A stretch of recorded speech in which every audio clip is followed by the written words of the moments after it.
La última vez que nosotros hablamos, yo mencioné alguna cosa, algo que mi esposa me dice al final, entonces no nos podemos vestir de verde y rojo, algo así. Y entonces, no, hermano, ustedes pueden vestirse de verde y de rojo cuando quieran, ¿está bien? No hay problema. Esto lo decía con relación a cómo realmente nosotros tenemos una cantidad de actividades con relación a una festividad en el final de año, y es algo bien diferente. Así que quería aclarar eso, ¿no? Yo ya veo a alguna persona por aquí que tiene un suéter rojo y puede sentirse bien, ¿no? No hay ningún problema. Y por aquí creo que hasta Romeo tiene una camisa roja. Bienvenido, Romeo, que el Señor le bendiga. Qué bueno saludarte.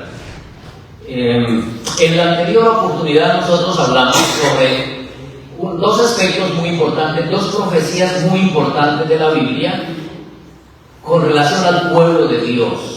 La primera fue la profecía que dio Moisés antes de morir. Y en Deuteronomio encontramos esa profecía muy triste, por cierto, porque Moisés le dijo a su pueblo que él sabía que ellos se iban a apartar de Dios cuando él muriera, que iban a adorar a los Baales, que iban a nombrar un rey y muchas otras cosas más. Nosotros lo estudiamos la vez pasada. Así que esa fue la primera. Y buscamos y miramos cómo realmente a través de los años, a medida que transcurrían los años en el pueblo de Israel, la teología que fueron desarrollando los líderes del pueblo de Israel lo llevaron a tal punto al pueblo que cuando vino Jesús, el profeta Juan escribió, vino a los suyos y los suyos no le recibieron, no le conocieron. Bastante triste, bastante triste. También estudiamos la profecía del apóstol Pablo. Pablo dijo, porque yo sé que después de mi partida entrarán muchos lobos rapaces que no perdonarán al ganado, y de entre vosotros se levantarán personas que inclusive hablen cosas perversas, que lleven discípulos tras sí, etcétera, etcétera. Y estuvimos hablando del desarrollo de la iglesia que el Señor fundó, que Cristo fundó, que Él fundó con los 12 apóstoles, y cómo empezó a desviarse. Bueno, el apóstol Pablo en 2 Tesalonicenses 2 dice que ya está operando el misterio de iniquidad, pero se muere el último de los apóstoles, el apóstol Juan, en el año 100, y ya muy pronto empiezan formalmente discusiones sobre la persona de Cristo, discusiones cristológicas que se llaman, discusiones cristológicas, con cuál era la naturaleza de Cristo, si era el Hijo de Dios, si era un ser creado, etcétera, etcétera, y empezaron esas discusiones, y la iglesia fue tomando ciertas formas y ciertos conceptos, y mostramos algunas cosas. Mostramos cómo luego ya para el tercer siglo, el cuarto siglo de la era cristiana, ya la iglesia fundada por Cristo estaba cumpliendo la profecía de Daniel capítulo 7 versículo 25, y hablará palabras ¿contra quién? Contra el Altísimo, a los santos del Altísimo quebrantará y pensará en mudar los tiempos y la ley, y entregados serán en su mano, etcétera, etcétera, etcétera. No dijimos muchas cosas que también hizo esa iglesia que se fue convirtiendo en el cuerpo pequeño. Por ejemplo, colocar la tradición por encima de la palabra de Dios. Hoy la iglesia considera que la tradición es tan importante como la Biblia, y la tradición es más importante que la Biblia porque lo que contradiga a la Biblia prefiere la tradición. Segundo, el bautismo infantil, otra de las cosas que no es bíblico, la confesión auricular, confesarse ante un sacerdote para el perdón de los pecados, las penitencias, la misa. En la misa se ofrece a Cristo cada vez, muere cada día en la misa. En la cena del Señor se omite el vino para el creyente y el lavamiento de los pies. La transustanciación, que el pan se convierte en el cuerpo literalmente de Cristo. La doctrina del purgatorio y el tormento eterno en el infierno. Pedro y la llave del reino, ¿cierto? Y eso dio origen a la sucesión papal, de tal forma que Pedro es el que abre y cierra las puertas del cielo.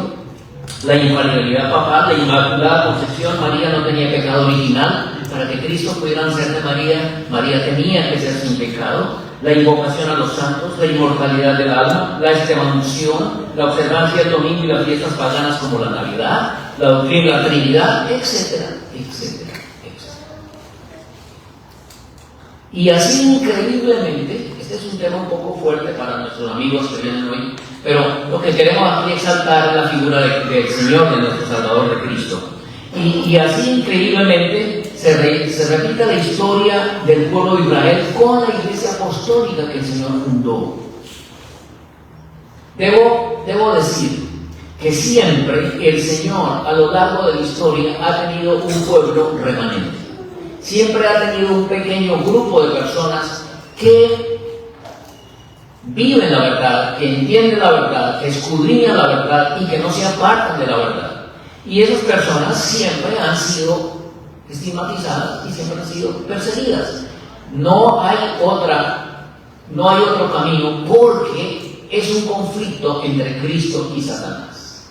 Y en ese conflicto nosotros somos quienes formamos parte de ese conflicto. Siempre somos el objeto del conflicto.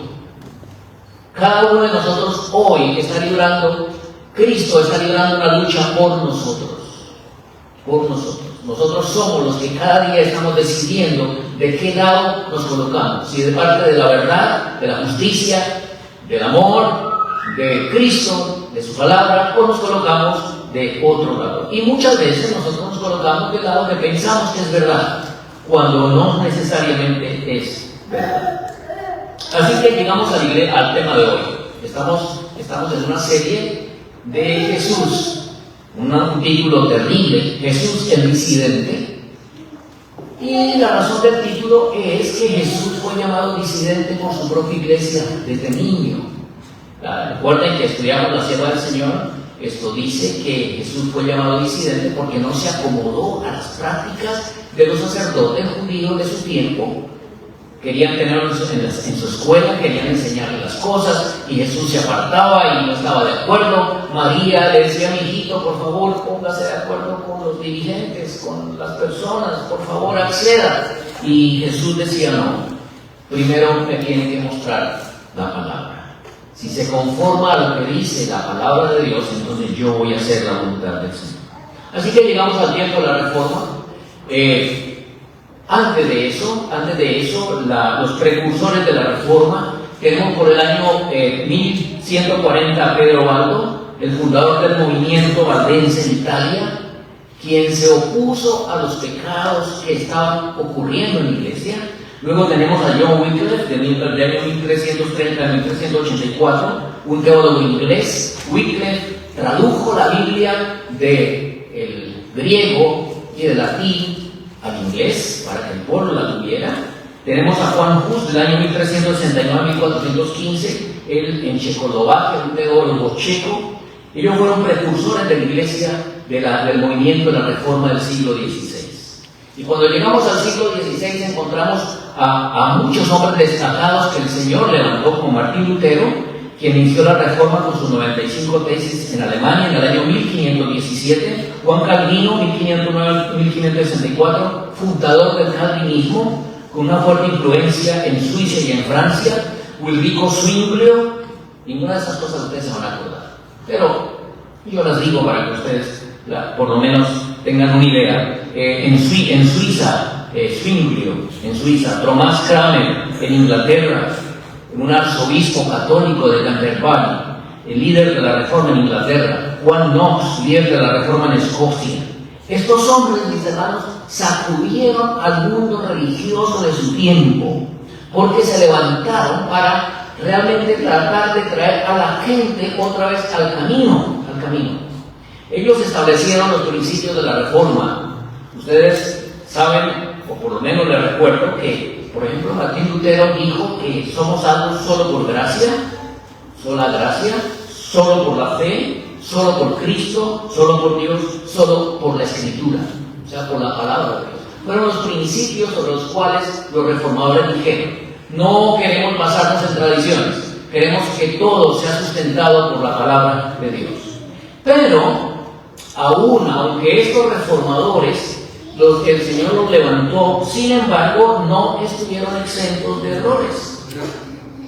Por ejemplo, una de las consecuencias de estos errores es que el mundo cristiano en general hoy cree que una vez salvo, siempre es salvo. Y yo escucho que algunos dicen, hoy se salvaron 400 personas, o quizás 400, hoy ya se salvaron 400 personas, ya están salvos. U otros movimientos, que por ejemplo, como el movimiento calvinista, que menciona acerca de la predestinación, porque hay textos en la palabra del Señor que parecieran decir eso. Entonces, todo movimiento, Juan Calvino dijo, si el Señor te predestinó para ser salvo, no hay nada que tú puedes hacer para perderte. Y si el Señor te predestinó para perderte, no hay nada que puedas hacer para ser salvo. O sea, errores de acuerdo a la palabra de Dios. Y el problema del movimiento de la reforma protestante fue que estos movimientos que el Señor levantó no continuaron reformándose. Mucho lo heredaron de la iglesia de la cual estaban saliendo. Por ejemplo, la doctrina de la inmortalidad del alma. Hoy nuestros hermanos evangélicos creen que cuando una persona muere, inmediatamente va a la presencia de Dios. Y también aseguran que el infierno es por toda la eternidad, ¿cierto? Así que yo, Señor, sálvame porque yo no quiero pasar toda la eternidad en el infierno. Aceptaron la adoración del domingo, las fiestas paganas, el bautismo por aspersión. Iglesias como esta no tienen un bautisterio. ¿Por qué no bautizan por inmersión, como dice la Biblia? Se bautizan por aspersión, etcétera, etcétera, etcétera. Si estos movimientos de reforma hubieran continuado progresando en la reforma que el Señor quería que tuvieran, cuando el Señor levantó a Guillermo Miller entre los años 1830 en adelante, estas iglesias hubieran llegado a formar parte de ese movimiento que el Señor levantó, y cuando hubiera llegado a 1844 y hubieran sufrido el gran chasco, estas iglesias hubieran hecho lo que hicieron los pocos hermanos que quedaron después del gran chasco. Después de cerca de 100,000 personas que habían esperando al Señor, solamente quedaron unos 40, unos 50. Pero estos hubieran empezado a mirar dónde estaba la falla, y sin duda que hubiera sucedido lo que sucedió con esos pocos que quedaron y descubrieron cuál fue el evento y cuál fue la causa. El Señor estaba pasando del lugar santo en el santuario celestial al lugar santísimo. Y si las iglesias protestantes hubieran seguido en ese movimiento de reforma, hoy estarían guardando el sábado. Porque entrar al lugar santísimo es descubrir el arca del pacto, donde está dentro del arca del pacto las 2 tablas de los 10 mandamientos. Y hubieran encontrado la reforma por salud, que simboliza el maná, que estaba a uno de los lados en el arca, en el cajón del arca. Y entonces la sierva del Señor vio una visión, que voy a leerla en un momentito, que se encuentra en primeros escritos, que se titula El final de los 2300 años, y dice: vi un trono y sobre él se sentaban el Padre y el Hijo. Me fijé en el rostro de Jesús y admiré su hermosa persona. No pude contemplar la persona del Padre, pues le cubría una nube de gloriosa luz. Pregunté a Jesús si su Padre tenía forma como él. Dijo que la tenía, pero que yo no podía contemplarla, porque dijo: si llegases a contemplar la gloria de su persona, dejarás de existir. Delante del trono vi al pueblo adventista, la iglesia y el mundo. Ya esto me trae un poquito de confusión a veces este término, porque no sé si este pueblo adventista, la hermana Rayo vio calificado como la iglesia real y el mundo, o que la iglesia estaba en un lado y el mundo en otro. Pero delante del trono vi al pueblo adventista, y hay un guión: la iglesia y el mundo. Vi 2 compañías, la una postrada ante el trono, profundamente interesada, mientras que la otra no manifestaba interés y permanecía de pie, indiferente. Los que estaban postrados delante del trono elevaban sus oraciones a Dios y miraban a Jesús. Miraba él entonces a su padre y parecía interceder para con él. Una luz se transmitía del Padre al Hijo y de éste a la compañía que oraba. Entonces vi que una luz excesivamente brillante procedía del Padre hacia el Hijo, y desde el Hijo ondeaba sobre el pueblo que estaba delante del trono. Es decir, el Hijo recibía la luz del Padre y la transmitía a su pueblo.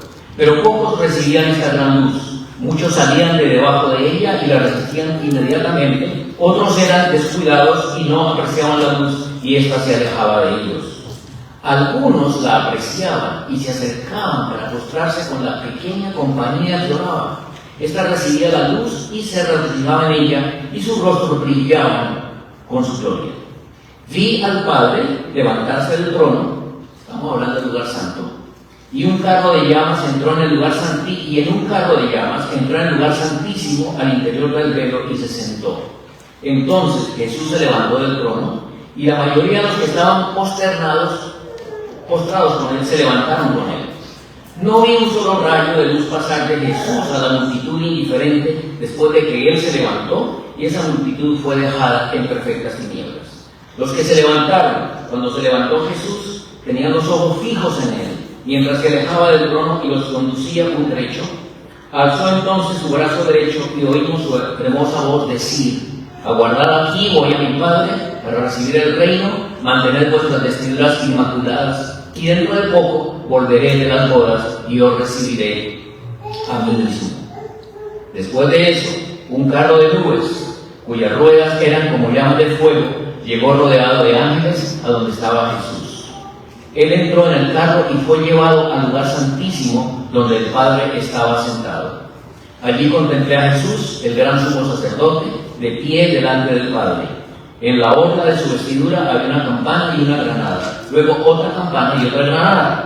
Los que se levantaron con Jesús elevaban su fe hacia él en el lugar santísimo y rogaban: Señor, danos tu Espíritu.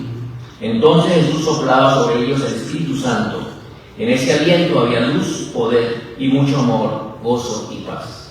Me di vuelta para mirar la compañía que seguía postrada delante del trono y no sabía que Jesús la había dejado. Satanás parecía estar al lado del trono, procurando llevar adelante la obra de Dios. Vi la compañía alzar las miradas hacia el trono y orar: Padre, danos tu Espíritu. Satanás soplaba entonces sobre ella una influencia impía. En ella había luz y mucho poder, pero nada de dulce amor, gozo ni paz. El objeto de Satanás era mantenerla engañada, arrastrarla hacia atrás y engañar a los hijos de Dios. Primera escritos, páginas 73 y 74. Según esta visión, Satanás se colocó al frente de las iglesias que se quedaron en el lugar santo.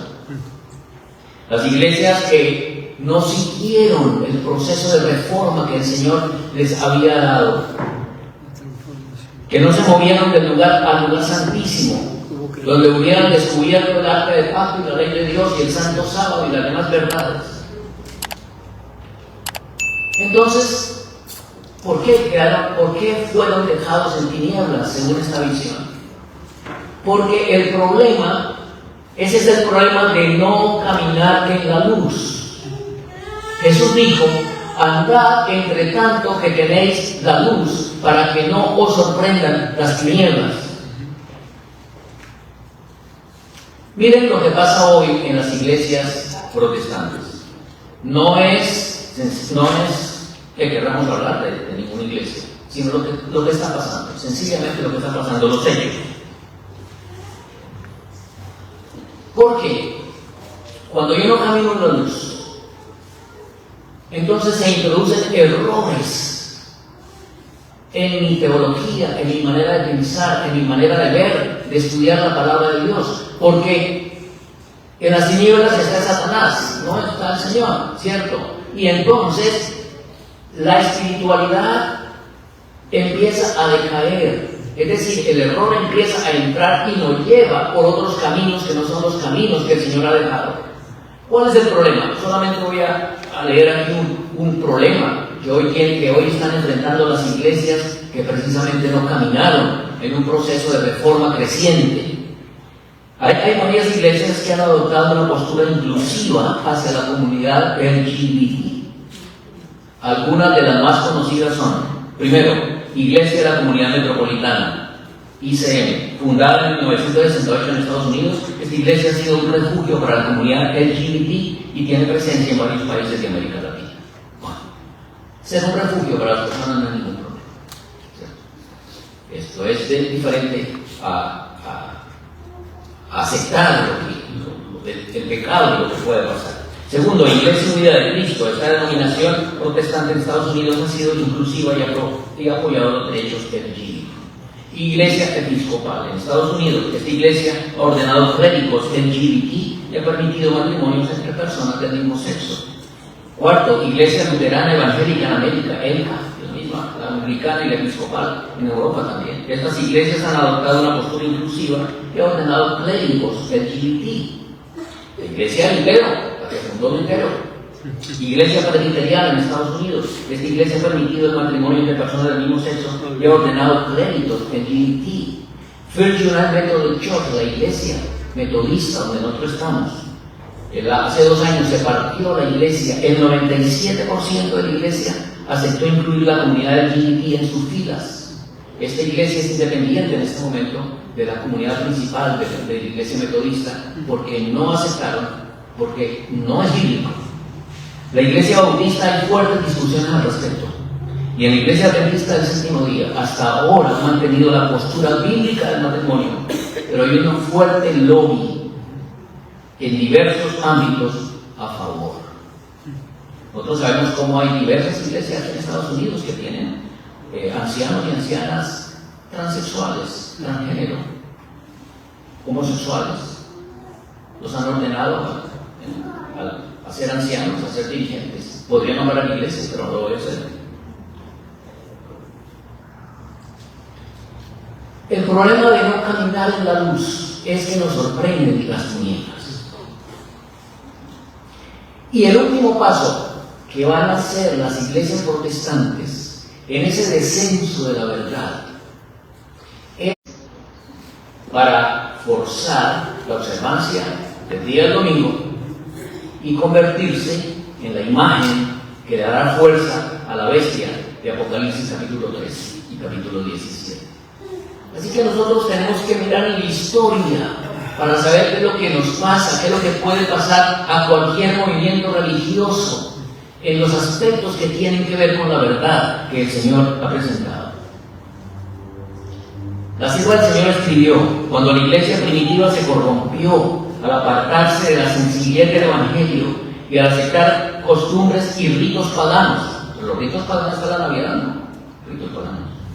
Perdió el espíritu y el poder de Dios, y para dominar las conciencias buscó el apoyo del poder civil.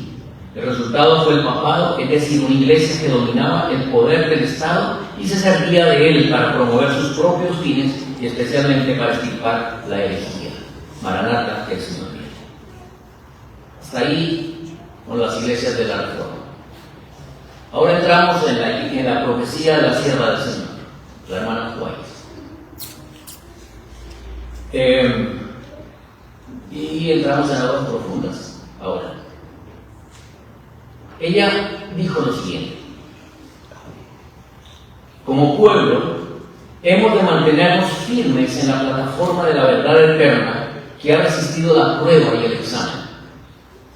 Hemos de aferrarnos a las seguras columnas de nuestra fe. Los principios de la verdad que nos ha revelado Dios son nuestro único fundamento verdadero. Nos han hecho lo que somos. El tiempo transcurrido no ha disminuido su valor. El enemigo se esfuerza constantemente por sacar esas verdades de su marco y poner en su lugar teorías espurias. El enemigo de las almas ha procurado introducir la suposición de que había de realizarse una gran reforma entre los adventistas del séptimo día, y que esa reforma consistiría en renunciar a las doctrinas que están en pie como columnas de nuestra fe y que había de comenzar un proceso de reorganización. Si se efectuara esta reforma, ¿qué resultaría? Los principios de verdad que Dios en su sabiduría ha dado a la iglesia remanente serían descartados. Sería cambiada nuestra religión. Los principios fundamentales que han sostenido la obra durante los últimos 50 años serían considerados como error. Se establecería una nueva organización, se escribirían libros de una nueva orientación, se introduciría un sistema de filosofía intelectual. Mensajes Selectos tomo 1, página 204, 206. Ella la escribió en 1905.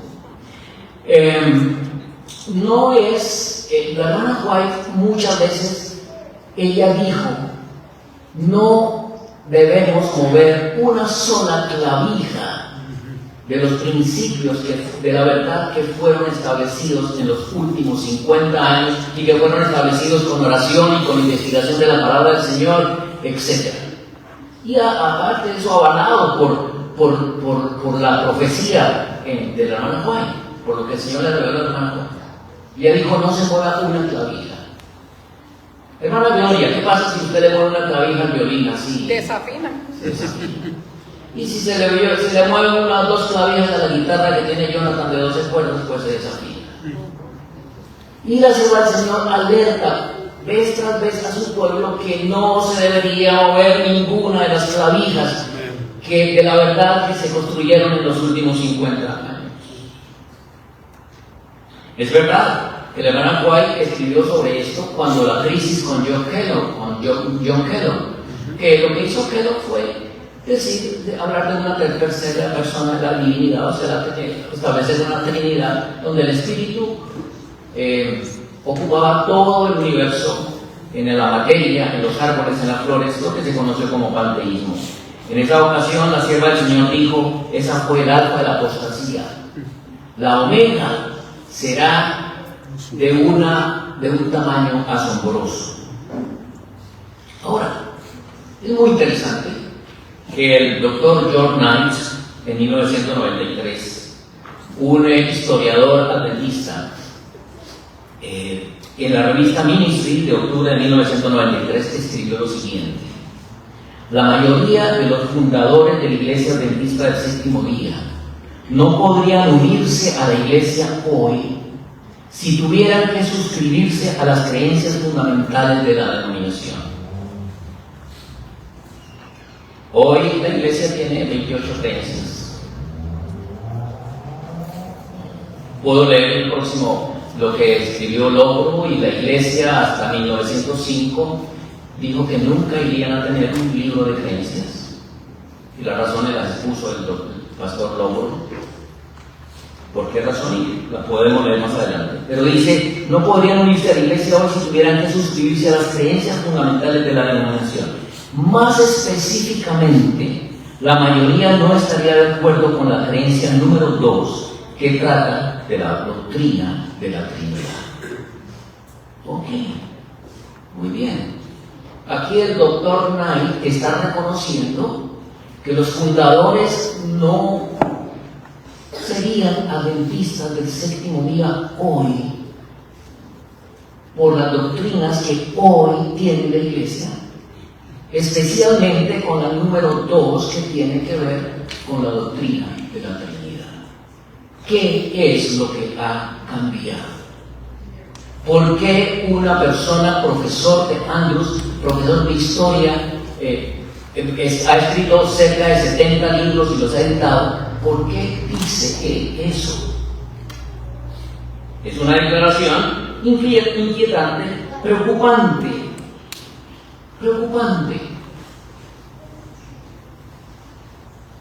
Vamos a entrar pues en aguas profundas ahora. Vamos a entrar en aguas profundas. Vamos a hacer un repaso de lo que creían nuestros pioneros con relación a la deidad. Son 21 renombrados fundadores de la Iglesia. Todos estaban unánimes en este punto. Y voy a tocar solamente declaraciones de unos poquitos y unas pocas, porque yo tengo suficiente de todos los 21. ¿Quiénes fueron estos 21? Jaime White, José Bates, J.M. Logro, D.M. Cambright, J.M. Stephenson, R.F. Cottrell, Urias Smith, Esteban Haskell, E.J. Wagner, o sea, el padre del J.H. Wagner, George Butler, R.A. Underwood, J.N. Andrews, J.J. Mattison, W.H. Littlejohn, H.C. Blanchard, C.W. Stone, D.T. Bourdieu, A.T. Jones, W.W. Prescott, J.H. Wagner y Ellen G. White. Si yo trajera las declaraciones de todos ellos, pues pasaríamos aquí por lo menos 10, 12 horas leyéndolas. Pero voy a leer algunas, lo que ellos pensaban acerca de la Trinidad. Jesús oró que sus discípulos pudieran ser uno, como Él era uno con el Padre. Esta oración no contemplaba un discípulo con 12 cabezas, sino 12 discípulos con 12 cabezas, unificados en objetivos y esfuerzos por la causa de su Maestro. Ni el Padre ni el Hijo son parte de un Dios trino. ¿Qué dijo Jaime White? Ni el Padre ni el Hijo son parte de un Dios trino. Jaime White, Life Incidents, página 343, 1868. Otra declaración de él. Con esta concepción del tema, que Cristo es el verdadero Hijo de Dios, hay sentido y fuerza en el lenguaje que habla del Padre y del Hijo. Pero decir que Jesucristo es el verdadero y eterno Dios lo convierte en su propio Hijo y su propio Padre, y que Él vino de sí mismo y fue a sí mismo. Jaime White, de John Herald, junio 6 de 1871. Tercera declaración de él. Nosotros no negamos la divinidad de Cristo. Nos deleitamos en dar crédito a todas aquellas fuertes expresiones de la Escritura que exaltan al Hijo de Dios. Nosotros creemos que Él es la persona divina a quien Jehová le dirige las palabras, hagamos al hombre, en esa misma noche. Jaime White, en otra afirmación, declara que el Hijo es igual con Dios, no igual a Dios. Los pioneros hicieron clara esa distinción. Esto lo escribió en el Evangelio en noviembre 29 de 1877. Y otra más de él. La inexplicable Trinidad que hace a la divinidad 3 en 1 y 1 en 3 es suficientemente mala, pero el ultra unitarianismo que hace a Cristo inferior al Padre es peor. Así que nuestros pioneros, yo estuve en la sala, en la escuela, en la sala de clase, en el salón de clase, donde los profesores nos dijeron que los pioneros fueron arrianos. Pero al hacer la investigación descubro que no son arrianos. No son arrianos. Ellos aceptaron la divinidad de Cristo.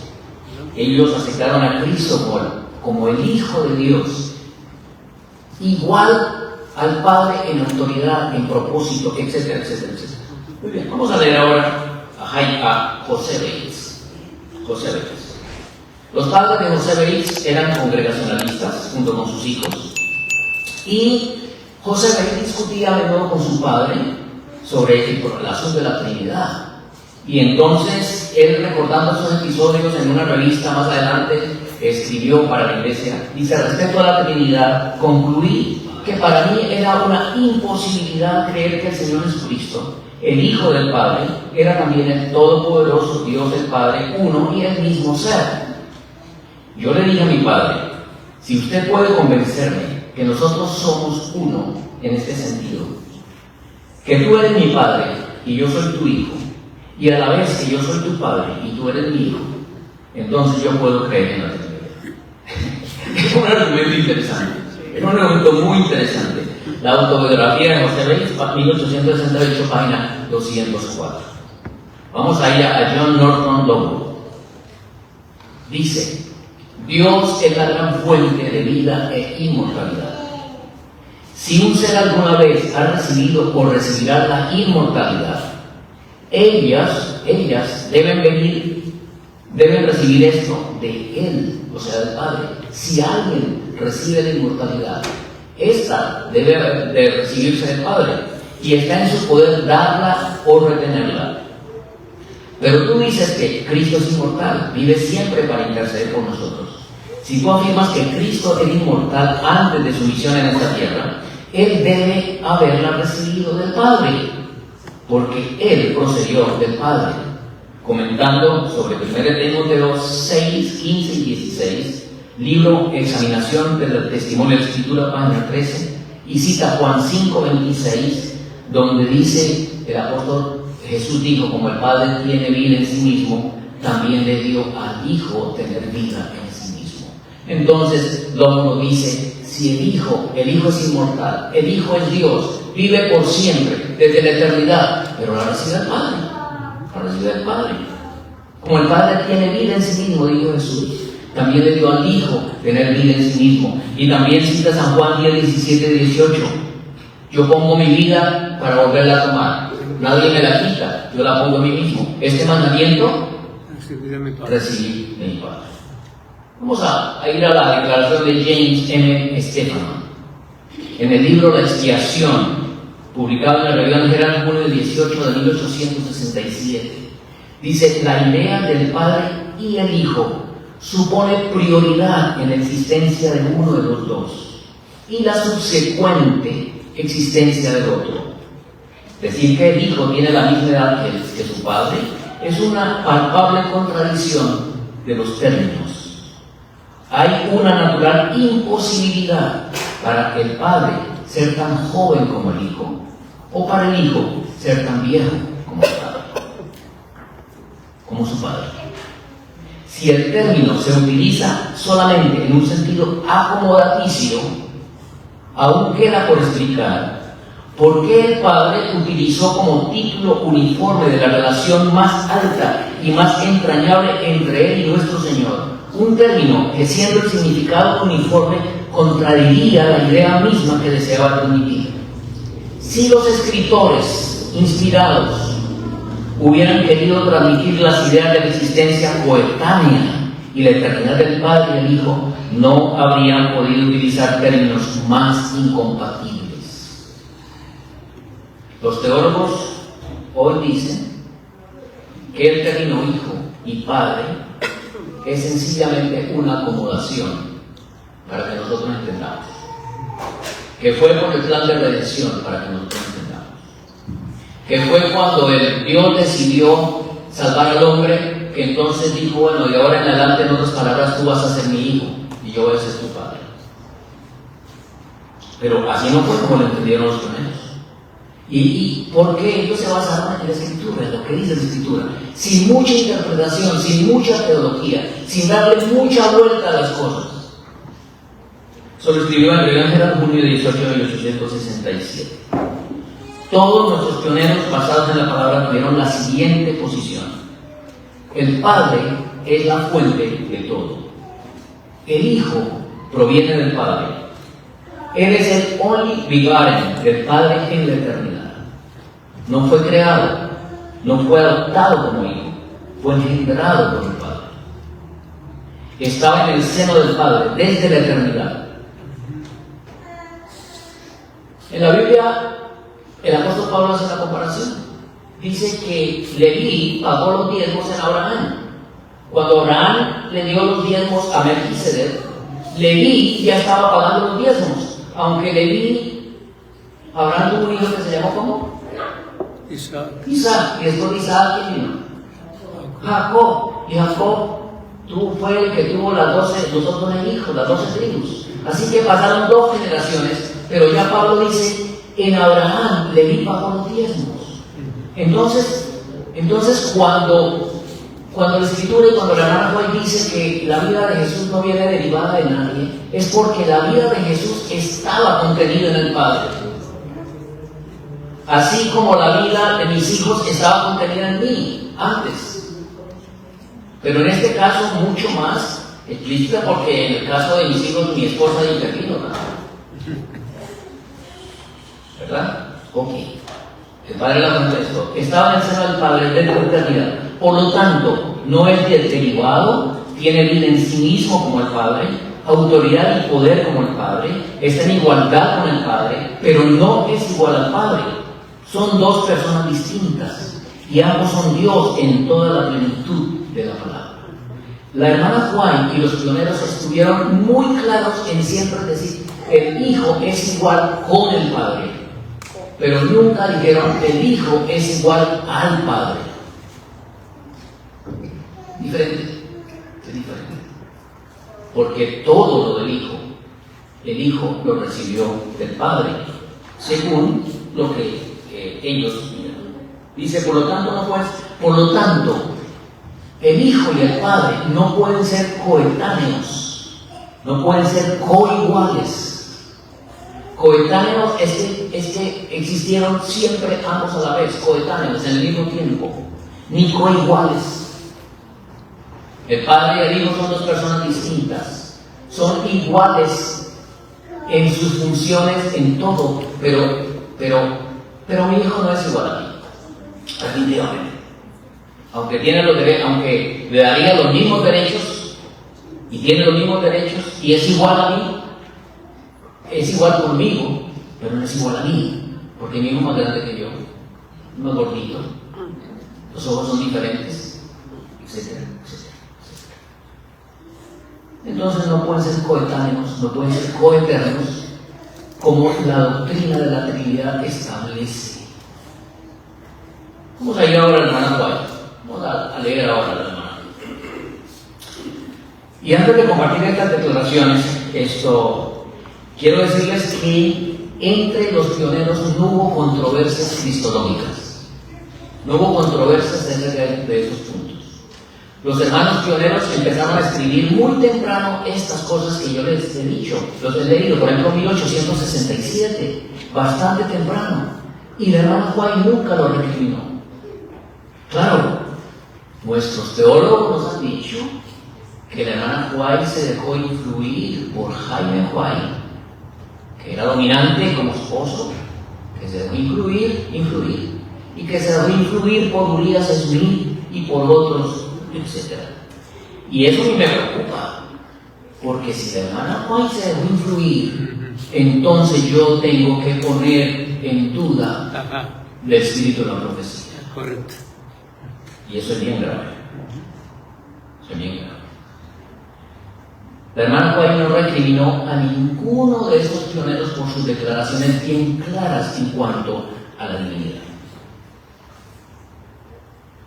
Ahora vamos a leer el escrito preciso.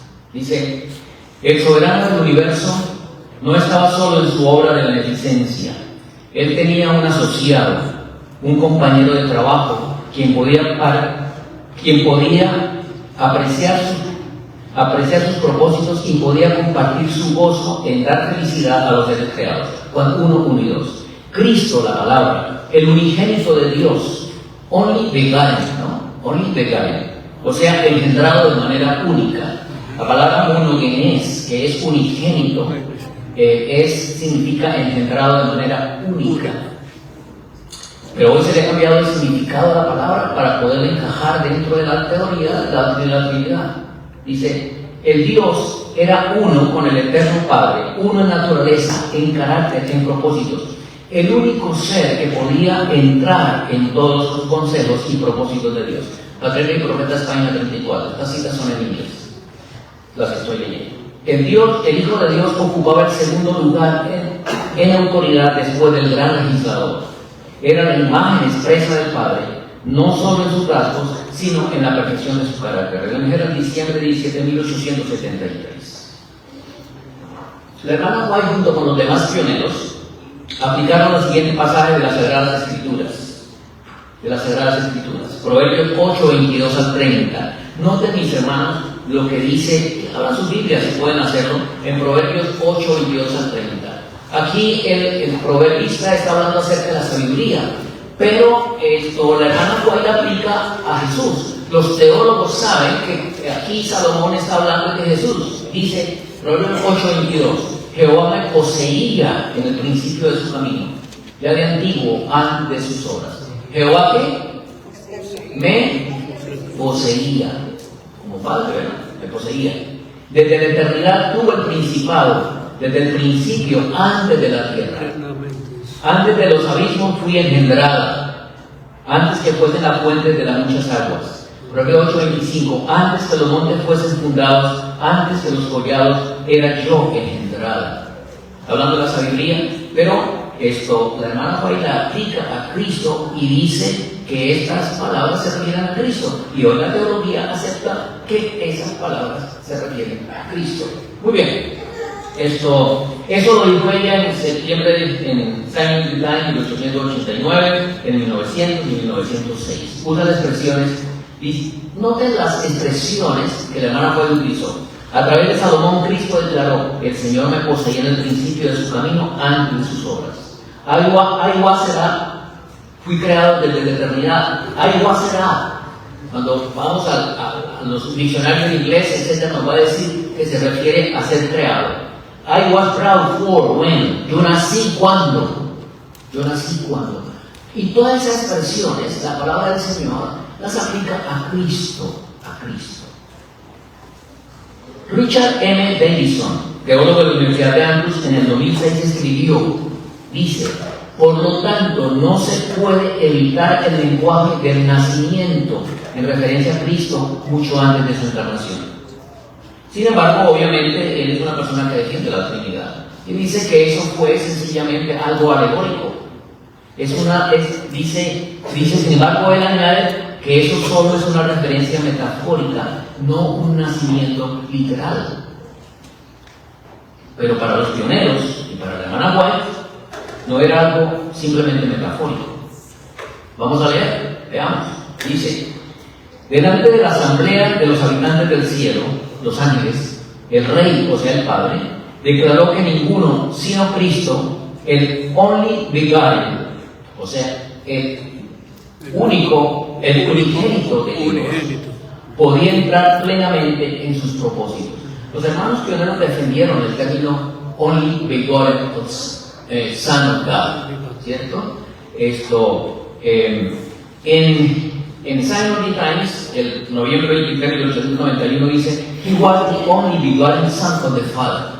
Él era el único hijo unigénito de Dios. Y cuando usted va al diccionario y coloca la palabra unigénito, va a encontrar el significado de unigénito. Es un hijo único, pero en el caso de Cristo es único en un sentido especial. Y repite esa terminología en 1893 en The Young Herald, en 1894 en Simon Times, en 1895 en Testimonios sobre la Educación, en diciembre 21 de 1987 en la Young Herald, en 1898 en la Young Herald, febrero 15, en Youth Instructor, octubre 13 de 1898, lo mismo en marzo 30 de 1899, Simon Decline, agosto 2 de 1905, tan tarde como 1905. Y hay declaraciones de la hermana White hasta 1910 en esta dirección. Noten este texto de la sierva del Señor. Dice: ¿quién es Cristo? He is the only begotten Son of the living God. Él es el unigénito Hijo del Dios viviente. Ahora, ya tiene otra aquí. Dice: el Padre Eterno, el inmutable dio a su Hijo unigénito. Arrancó de su seno a aquel que fue hecho a la imagen expresa de su persona y lo envió a la tierra para revelar cuánto amaba a la humanidad. Revión General, 9 de julio de 1895. Noten esta otra sorprendente declaración de la sierva del Señor. Dice: la dedicación del primogénito tuvo origen en los tiempos remotos. El Señor le dijo al pueblo de Israel que le dedicara el primogénito. ¿Recuerdan? Ustedes lo saben, ¿no? Dice: Dios había prometido dar al mundo al primogénito del cielo. El Señor estableció que se dedicara a los primogénitos, al primer niño, para Él, como una lección de que Dios había prometido dar al mundo al primogénito del cielo. Otro texto de la Sierva del Señor, deseado de la mente española, en 1898. En otras palabras, se establece el gran principio que es la ley del universo. Cristo recibió todas las cosas de Dios. ¿Cómo? ¿Quién recibió todas las cosas de Dios? Cristo. Pero las tomó para darlas. Así en las cortes celestiales, en su ministerio en favor de todos los seres creados, y por medio del Hijo amado, la vida del Padre fluye hacia todos. La vida del Padre, que es la fuente de todo, fluye a través del Hijo a todas sus criaturas. Por medio del Hijo retorna en alabanza y gozoso servicio una oleada de amor a la gran fuente de todo. Y por medio de Cristo se completa el círculo de beneficencia representando el carácter del gran dador. Ya casi vamos a terminar. Yo sé que ha sido bastante difícil para las personas que nos visitan hoy por primera vez, pero voy a leer esta última cita que es muy interesante. Los ángeles fueron expulsados del cielo porque no quisieron trabajar en armonía con Dios. Esta cita me la dio el pastor Arnaldo esta mañana. Dice, cayeron de su alto estado porque querían ser exaltados. Noten, los ángeles fueron expulsados del cielo, no querían hacer la voluntad de Dios, querían exaltarse, llegaron a exaltarse a sí mismos y olvidaron que la belleza de su persona y carácter provenía del Señor Jesús. El Señor Jesús era quien les permitía la vida a ellos, existir. Nosotros existimos, nos movemos y somos por Cristo Jesús, nuestro Salvador. Pero eso viene del Padre a través del Hijo. Eso es lo que dice la sierva del Señor. Dice, los ángeles caídos quisieron oscurecer este hecho, que Cristo era el Hijo unigénito de Dios. Noten, mis hermanos, esto, es muy importante. Los ángeles que cayeron no querían reconocer que Cristo era el Hijo unigénito de Dios. Y la palabra Hijo unigénito de Dios es sencillamente la que hemos tenido. Ahora llegarán a considerar que no debían consultar a Cristo. Dios los expulsó. Yo no quiero que el Señor expulse a mí. Yo quiero reconocer a Cristo como el Hijo unigénito de Dios. Aquí hay una tabla que he traído de las antiguas culturas paganas que tenían deidades, Trinidad, que eran trinitarios. Por ejemplo, Egipto, el padre era Osiris, el hijo era Horus y la madre era Isis. Era una trinidad. Babilonia tenía Nimrod, a Tamuz, que es el que nació el 25 de diciembre, ¿okay? A Tamuz y a Semiramis. Babilonia, otros, Samash, Sin, Istar, padre, hijo y madre. Babilonia, Anu, Enil y Enki. Canaán, a Baal, a Tamuz, a Astoret. Persia, a Uramata, a Mitra, a Yaman. India, a Brahma, Vishnu, Shiva, Deva. ¿Saben? El Concilio Mundial de Iglesias está tratando de reunir a todas las iglesias en torno, inclusive, una de las doctrinas fundamentales para la unión de las iglesias tiene que ser la doctrina de la Trinidad. Se tiene que aceptar la doctrina de la Trinidad. Grecia, a Zeus, a Apolo y a Atenea, Roma, a Júpiter, a Mars, a Venus, y la Iglesia de Roma al Padre, a Cristo, y últimamente, aparte del Espíritu, hemos colocado a María ahí en el centro para formar parte de esa Trinidad. Dentro de un mes voy a presentar cómo fue que la Iglesia, nosotros fuimos cambiando hacia la doctrina de la Trinidad. ¿Qué pasó en 1919? ¿Qué pasó en 1940? ¿Qué pasó en 1955? Pero los pioneros establecieron la doctrina que ellos mantuvieron, el Padre y el Hijo, en los siguientes textos. 1 Timoteo 6:16, Juan 5:26, 1 Juan 5:11, Juan 5:21, Efesios 4:6. Aquí tengo como 50 textos. No los voy a leer porque realmente los canso.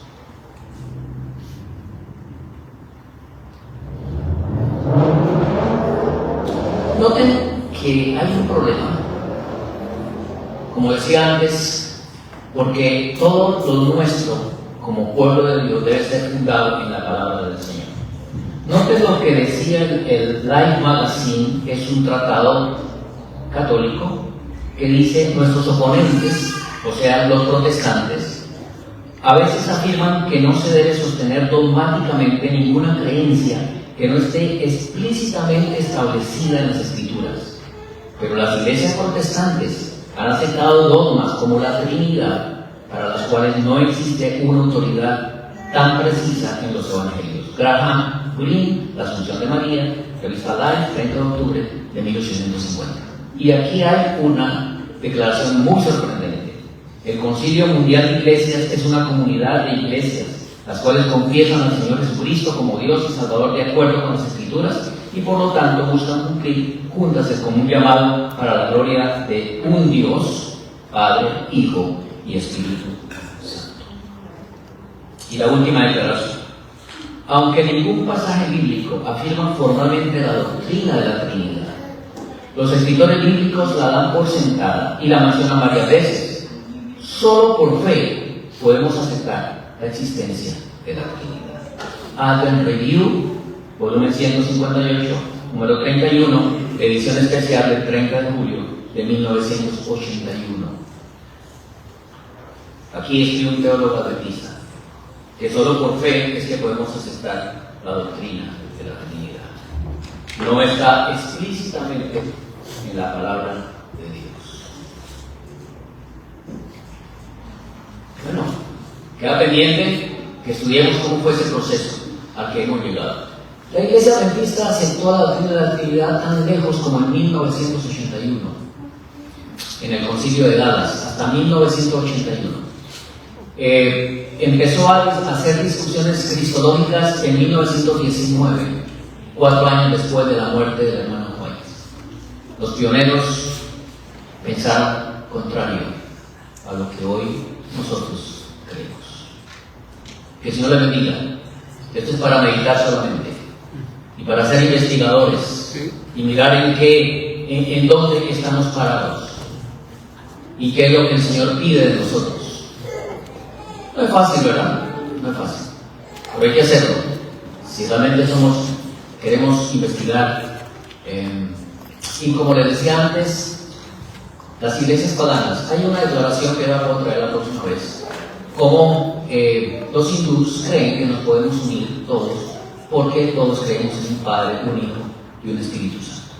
O sea, básicamente, la doctrina de la Trinidad, y esto es uno de los puntos decisivos para la unión final de las iglesias. Que el Señor les bendiga. Vamos a cantar.